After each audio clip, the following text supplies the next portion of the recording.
আসসালামু আলাইকুম সবাইকে। Welcome to Zaki's tutorial. আমি ইশতিয়াক আলম জাকি, পড়ালেখা করছি বিএসসি ইঞ্জিনিয়ারিং, সিলেট টেক্সটাইল। আজকে আমরা এসএসসি পদার্থবিজ্ঞান অধ্যায় 3 অর্থাৎ বল অধ্যায়ের গাণিতিক সমস্যা পার্ট 2 নিয়ে আলোচনা করব। ওকে, তো আজকের এই যে গাণিতিক সমস্যা যেগুলো আজকে আমরা সলভ করব, এইগুলা বেশিরভাগই মিলিত বেগ সম্পর্কিত এবং অভিকর্ষ যে ত্বরণ আছে এই টাইপের ম্যাথগুলো। তো চলো শুরু করা যাক। আচ্ছা, প্রথমে কি বলছে যে 700 কেজি ভরের একটি গতিশীল ট্রাক 20 মিটার পার সেকেন্ড বেগে 1300 কেজি ভরের একটি স্থিতিশীল ট্রাককে ধাক্কা দেয় এবং ট্রাক দুটি মিলিত হয়ে সামনের দিকে চলতে থাকে। আচ্ছা, তো এই যে এটা আছে না, এটা হলো তোমার 700 কেজি ভরের একটি ট্রাক। এটা তোমার 20 মিটার পার সেকেন্ড বেগে কি করতেছে, যাইতেছে। আর এই জায়গার মধ্যে 1300 কেজি ভরের একটি ট্রাক, সে 0 মিটার পার সেকেন্ড, অর্থাৎ এখানে কি থেমে আছে। যেহেতু সে থেমে আছে তার মানে 0 মিটার পার সেকেন্ড, সে 0 মিটার পার সেকেন্ড বেগে কি করতেছে, থেমে আছে। এ কি করছে, এইদিকে গিয়ে ধাক্কা দিছে, ধাক্কা দিছে। তো এখানে আমরা কি বলতে পারি যে এম ওয়ান অর্থাৎ এই প্রথম বস্তুর ভর কত লিখতে পারি, এম ওয়ান সমান 700 কেজি। আচ্ছা, তাইলে এম ওয়ান বস্তুর আদিবেগ কত লিখতে পারি, ই ওয়ান সমান 20 মিটার পার সেকেন্ড। আচ্ছা, তো দ্বিতীয় বস্তু কি করতেছে, দাঁড়াই আছে, তার মানে দ্বিতীয় বস্তুর ভর কত লিখতে পারি, এম টু সমান লিখতে পারি 1300 কেজি। আর দ্বিতীয় বস্তুর বেগ কত লিখতে পারি, ইউ টু সমান কত লিখতে পারি, যেহেতু এটা দাঁড়াই আছে তার মানে স্থির অবস্থান, তার মানে হইলো 0 মিটার পার সেকেন্ড। ওকে, এখন তোমার কি বলছে, ট্রাক, এখানে এই প্রশ্নটা খুবই গুরুত্বপূর্ণ, ট্রাক দুটির মিলিত বেগ নির্ণয় করো।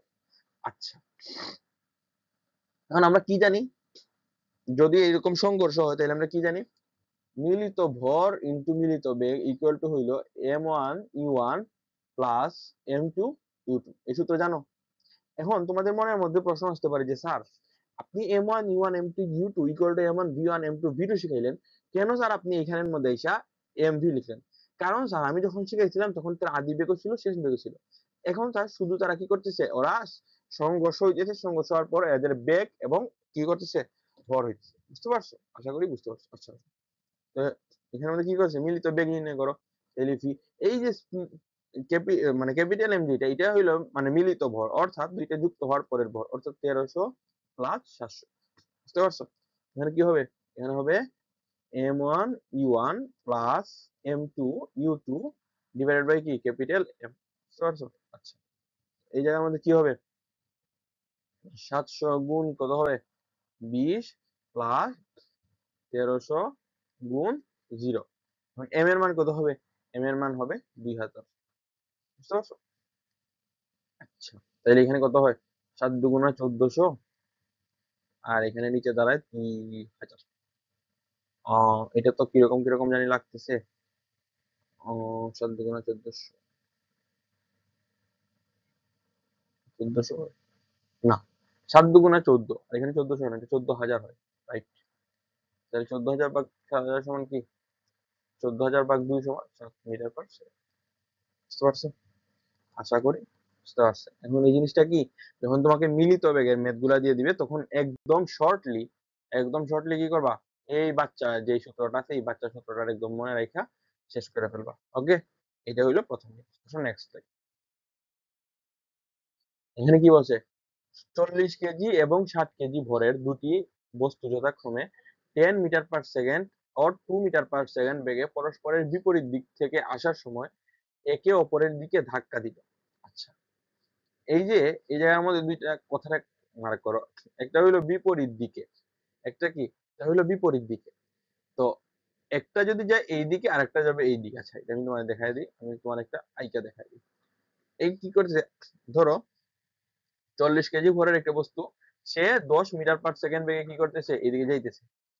আর এই জায়গার মধ্যে তোমার 60 কেজি ভরের একটা বস্তু, সে কি করতেছে, বিপরীত দিকে 2 মিটার পার সেকেন্ড বেগে আসতেছে। বুঝতে পারছো আমার কথা? আচ্ছা, এই যে এটা হয়েছে তাইলে এটা কি হবে, তাইলে এমন কি হবে, এমন হবে 40 কেজি, সরি 40 কেজি। আর এম ওয়ান ই ওয়ান কত হবে, 10 মিটার পার সেকেন্ড। তাইলে এম টু কত হবে, এম টু হবে 60 কেজি। আচ্ছা, কেজি। আর ইউ টু এর মান কত হবে, এটা হলো কোয়েশ্চেন। আচ্ছা, দেখো তো, এর বেগ কি স্যার বিপরীত দিকে কাজ করতেছে না, এর বেগ বিপরীত দিকে। যেহেতু এর বেগ বিপরীত দিকে আসতেছে তাহলে এটা কি হবে, মাইনাস হবে না, তাহলে ঋণাত্মক, মানে হবে মাইনাস। এই জায়গাটাই তোমার বুঝার বিষয়, এই জায়গার মধ্যে এই জিনিসটাকে বুঝার বিষয় তোমার। বুঝতে পারছো আমার কথা? এই জিনিসটা বুঝতে পারলেই ওকে। একে অপরকে ধাক্কা দিল, ধাক্কার পর বস্তুদ্বয় যুক্ত হয়ে কত বেগে চলবে, অর্থাৎ এ হলো মিলিত বেগের মেথ। এই যে যুক্ত হয়ে বলছে, আগে কি বলছিল, এইটা হলো মিলিত বেগের মেথ। ওকে, এই জায়গার মধ্যে দেখো তোমার কি হবে, মিলিত বেগ। তাহলে মিলিত বেগ সমান কি জানতাম, M V equal to m1 u1 plus m2। তাহলে মিলিত যুক্ত হয়ে কত বেগে চলবে, ভি ইকুয়াল টু কি হবে, m1 u1 plus m2 u2 divide by কি, ক্যাপিটাল এম। তোমার এটা কত হবে, এটা হবে তোমার 40 গুণ 10, ইউ এর মান 10 প্লাস, প্লাস ঠিকই আছে, m2 এর মান কত হবে 60, সরি m2 এর মান কত হবে, m2 এর মান হবে 60 ইনটু মাইনাস, বুঝতে পারছো? আচ্ছা, তো এই জায়গার মধ্যে কি হবে, 100 হবে। আমার এই জায়গায় কি হয়, 400 মাইনাস 6 দুগুণা 12 অর্থাৎ 120 ডিভাইডেড বাই 100, তার মানে আসে 280 বাই 100, কারণটা আসে 2.8। বুঝতে পারছো? সংঘর্ষ হওয়ার পরে কি করছে, একের উপর ধাক্কা দেওয়ার পরে যখন বেগটা বের করার কথা বলছে, তখন আমরা মিলিত বেগ হিসেবে 2.8 মিটার পার সেকেন্ড বের করছি। ওকে, আসো নেক্সট স্লাইড। এখানে কি বলছে, এই জায়গার মধ্যে বলছে 5 কেজি ভরের একটি গোলক 10 মিটার পার সেকেন্ড বেগে সরল পথে চলতে চলতে 50 কেজি ভরের একটি স্থির গোলকের সাথে ধাক্কা খেয়ে আটকে চলতে লাগলো। বুঝতে পারছো? মিলিত গোলক দুটির কি কত, বেগ নির্ণয় করো। আগের ওই যে প্রথম প্রশ্ন করছিলাম মনে আছে, একটা স্থির গাড়ি ছিল, এই জায়গায় সেম করে। এই জায়গার মধ্যে কি হবে, এই একটা গোলক, তোমার এই গোলকটা বলে কনফিউজ হবে না যে গোলকের ব্যাসার্ধ কত, এগুলা জানার দরকার নাই তোমার। আর এই একটা গোলক, এটা হইলো তোমার 5 কেজি ভরের একটা গোলক, আর এই জায়গা হইলো 50 কেজি ভরের গোলক। এ কি করছে, এদিকে 10 মিটার পার সেকেন্ড বেগে যাইতেছে, আর এ কি করছে, এইখানে স্থির অবস্থায় আছে, কি করছে, এখানে স্থির অবস্থায় আছে। ওকে, এ যখন এর সাথে মিলিত হইছে, তখন ও সে কি করছে, এখানে এসে ধাক্কা দিছে, ধাক্কা দেওয়ার পরে দুইটা একসাথে হইয়া এইদিকে চলতে লাগবে। বুঝতে পারছো? এই জায়গায় মিলিত গোলক দুটির বেগ, অর্থাৎ এটাও কিসের ম্যাথ, এটাও মিলিত বেগের। এই জায়গার মধ্যে কি হবে স্যার, দেখো তো, তাহলে তুমি কি পাইলা, এখানে m1 ইকুয়াল টু কত পাইলা, 5 কেজি পাইলা, u1 ইকুয়াল টু কত পাইলা, ইকুয়াল 10 মিটার পার সেকেন্ড পাইলা, আর m2 এর মান কত পাইলা, m2 এর মান 50 কেজি পাইলা। আচ্ছা, তো এই জায়গার মধ্যে স্থির গুলো ধাক্কা খেয়ে আটকে চলতে লাগবে, অর্থাৎ দুইটা একসাথে চলতে লাগবে, কিন্তু এই দুইটা স্থির ছিল না। যেহেতু এটা স্থির ছিল, তাহলে এটা কি হবে, u2 ইকুয়াল টু 0 মিটার। বুঝতে পারছো আমার কথা? আশা করি জিনিসটা বুঝতে পারছো। তো এই যে জিনিসটা আছে, আমি যেই তোমার যে জিনিসটা বুঝাইতে চাইলাম, আশা করি বুঝতে পারছো। তোমার এখানের মধ্যে গোলক বলার কারণে তোমার এখানের মধ্যে কোনো কিছু হওয়ার দরকার নেই, বিচলিত হওয়ার দরকার নেই। এই জায়গার মধ্যে এটা স্থির আছে, গোলকটা কিন্তু প্রথমে স্থির ছিল। সো এই জায়গার মধ্যে তুমি কি করবা, এই জায়গার মধ্যে এটা এসে ধরে নেবে কত, মানে দ্বিতীয় বস্তুর বেগ ধরে নেবে কত, আদি বেগ 0, যেহেতু এটা স্থির ছিল। ওকে, আচ্ছা, তাহলে কি হবে, তাহলে এটাও মিলিত বেগের মেথ। তাহলে এটা কি হবে, এম ভি, এটা কত হবে, এম সমান কি হবে, m1 প্লাস m2 হবে না, মানে দুইটার ভর। তাহলে m1 u1 plus m2 u2। তাহলে কি হবে, v ইকুয়াল টু কি হবে, এটা বাচ্চাদের math, m1 u1 plus m2 u2 divided by m। আচ্ছা, হয়েছে। তো এখানের মধ্যে স্যার মান যদি বসাও, 5 ইন্টু 10 প্লাস 50 ইন্টু 0, এটা সম্পূর্ণটা 0, আর m এর মান কত হবে, 50 প্লাস 5, 55, তার মানে হলো 50 divided by 55। Okay, 50 divided by 55 সমান আছে 0.9 মিটার পার সেকেন্ড। বুঝতে পারছো? এই দুইটা যখন একসাথে হয়ে গেছে, তারপরে এটা কি করছে, 0.9 মিটার পার সেকেন্ড বেগে চলছে। বুঝতে পারছেন স্যার এরা? আশা করি বুঝতে পারছেন। আসলে নেক্সট, আমাদের মিলিত বেগের পার্ট শেষ এখন। এখন আসো নেক্সট পার্ট। কি বলছে, দুটি গোলকের ভর যথাক্রমে 0.1 কেজি, 0.2 কেজি। তাদের কেন্দ্রদ্বয়ের মধ্যবর্তী দূরত্ব হইল 1 মিটার হলে পরস্পরের আকর্ষণ বল নির্ণয় করা যায়। এখানে একটা গোলক আছে, আর এইখানে একটা গোলক আছে। এ কত, এ হইল 0.2, এ হইল 0.1। কি করছে, তাদের কেন্দ্রদ্বয়ের, অর্থাৎ এইটার যে কেন্দ্র আছে এবং এইটার যে কেন্দ্র আছে এই দুই কেন্দ্রের কি মধ্যবর্তী দূরত্ব, এই দুই কেন্দ্রের যে মধ্যবর্তী দূরত্ব কত 1 মিটার। হচ্ছে আকর্ষণ বল নির্ণয় করো। আচ্ছা আমি তোমাদেরকে কি পড়াইছিলাম যে শর্ট ওই যে ব্যাখ্যা ক্লাসে যখন আমি তোমাদেরকে বিশ্লেষণ করছিলাম এফ সমান কি লিখছিলাম, যখন দুইটা বস্তু থাকবে, যখন তোমার দুইটা ইসে থাকবে, তখন আমি কি বলছিলাম এফ হলো এটা যদি হয় m1, এটা যদি হয় m2, এটা যদি হয় d, তাহলে m1 আর m2 এর গুণফলের সমানুপাতিক। আর এই যে d এর কি, d এর বর্গের ব্যস্তানুপাতিক। এই দুইটা যদি আমরা এক করি তাহলে কি লিখতে পারি f সমানুপাতিক m1 m2 by d square. তাহলে আমরা যদি সমানুপাতিক চিহ্ন তুলে দিই তাহলে কি হবে f ইকুয়াল টু g, এই একটা ধ্রুবক আসবে এটা হলো g d square, gravitational force. বুঝতে পারছো? এই জায়গার মধ্যে কি হবে তাহলে f ইকুয়াল টু কি হবে, f ইকুয়াল টু হবে g m1 m2 divided by d square. m1 এর মান এই জায়গায় কত, m1 এর মান হইলো তোমার 0.1 কেজি, আর m2 এর মান কত, m2 এর মান হলো তোমার 0.2 কেজি। আর তোমার d এর মান কত, তোমার d এর মান হলো 1 মিটার। সো এখানের মধ্যে আর যদি আবার এখানে কিলোমিটার বা সেন্টিমিটার দেওয়া থাকতো তাহলে এটা কিসে নেওয়া লাগতো, মিটারে নেওয়া লাগতো। এখন তুমি বাচ্চাদের ম্যাথ পারবা, f ইকুয়াল টু হোয়াট, এই দেখো তোমার জি এর মান দিয়েছে, এটা তোমরা মুখস্থ রাখবো। বুঝছো? আর জি এর যে এই যে জি এর যে তোমার এককটা আছে এই এককটা মনে রাখবা। বুঝতে পারছো? কেন এটা মনে রাখবা আমি তোমার একটু পরে বলবো। এটা হলো তোমাদের এমসিকিউ পরীক্ষা আসতে পারে। সো জি এর এককটা কই আসতে পারে এমসিকিউ পরীক্ষা। আচ্ছা তাহলে এটা আমরা কি করি, 6.67 into 10 to the power minus 11, এখানে কত হবে, এম ওয়ান এর মান হলো 0.1 ইনটু 0.2 ডিভাইডেড বাই 1, এটা কত আছে 0.02, 2 গুণে 12, চেক করুন এখানে আসে হলো 13.34, এটা আসে হইলো 13.34 into 10 to the power minus 13 newton. Okay, কেন নিউটন লিখলাম, কারণ স্যার এটা হইলো বলের একক। বুঝতে পারছেন স্যার এরা, আশা করি কিন্তু বুঝতে পারছেন। ওকে, নেক্সট ম্যাথ আছে না, এই ম্যাথটা আনসার তোমার আমার সবার জানা থাকার কথা। পৃথিবীর পৃষ্ঠে বলছে না, পৃথিবীর পৃষ্ঠে জি এর মান কত বলো তো, পৃথিবীর পৃষ্ঠে জি এর মান কত, 9.8 মিটার পার সেকেন্ড স্কয়ার অভিকর্ষ ত্বরণ।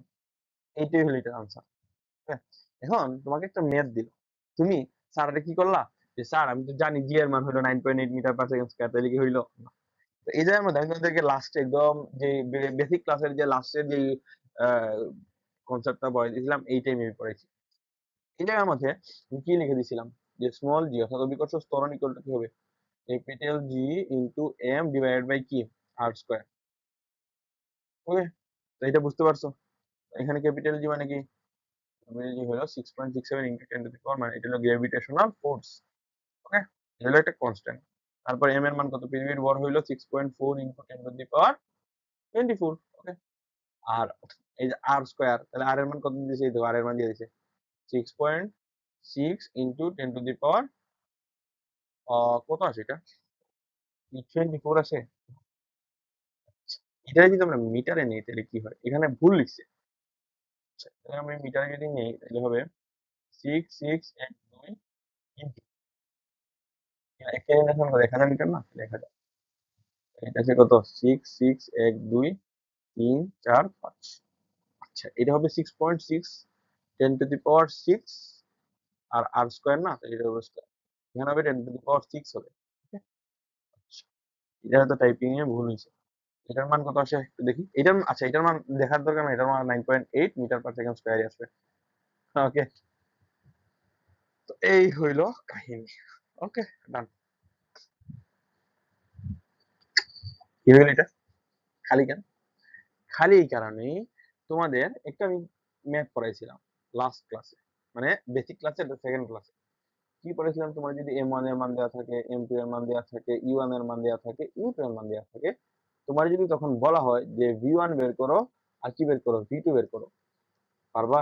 এই দুই ধরনের ম্যাথ, এই দুই ধরনের ম্যাথ কিন্তু পরীক্ষার মধ্যে, এই যে মিলিত বেগ এবং এই দুই ধরনের ম্যাথ খুবই গুরুত্বপূর্ণ এবং এগুলো বারবার পরীক্ষার মধ্যে আসে।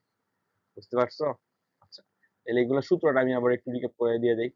v1 ইকুয়াল টু কি, দুইটাই m1 প্লাস m2 প্লাস কি হবে, এখানে হবে m1 প্লাস m2। এখন কি হবে, এখানে কি হবে, এখানে হবে e1, এখানে কি হবে m1 মাইনাস m2, এখানে কি হবে 2m2। সমাজ গিয়া, সমাজ দ্বিতীয় সূত্র কি হবে, এই সূত্রগুলো কিন্তু একদম মুখস্থ রাখা লাগবে। m2 plus m1 plus m2, এখানে কি হবে 2 মানে m1 মাইনাস m2, এই জায়গার মধ্যে কি হবে 2 m1 v1।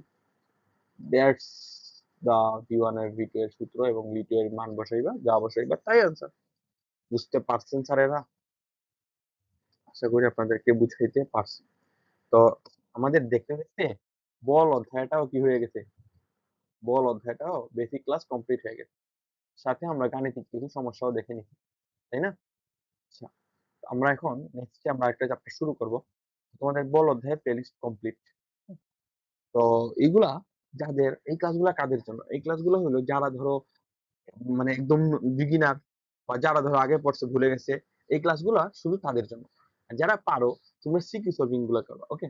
আর এই ক্লাসগুলো করলে তোমাদের নতুন নতুন কিছু টপিক, কিছু আইডিয়া জেনারেট হবে, এইটাই আর কিছু না। ঠিক আছে? তো সবাই করতে পারো এটা, এবং তোমরা তোমার ফ্রেন্ডদের সাথে একটু শেয়ার করবা ক্লাস, কারণ নিজে শিখাতে হবে না। আমি মানে সবসময় চেষ্টা করতাম যে আমার যারা দুর্বল সহপাঠী আছে তাদের কাছে আমার যেই ক্লাসগুলো, অনলাইন ক্লাসগুলো ভালো লাগতো, বা আমি অফলাইনে যে কাছে পড়তাম তাদের কাছে এই জিনিসটা কি করার জন্য, পৌঁছানোর জন্য। তো তোমরা একটু চেষ্টা করবে, হবে? আচ্ছা, তো তোমার এই ভিডিওটা শেয়ার করে দিবা ভালো করে।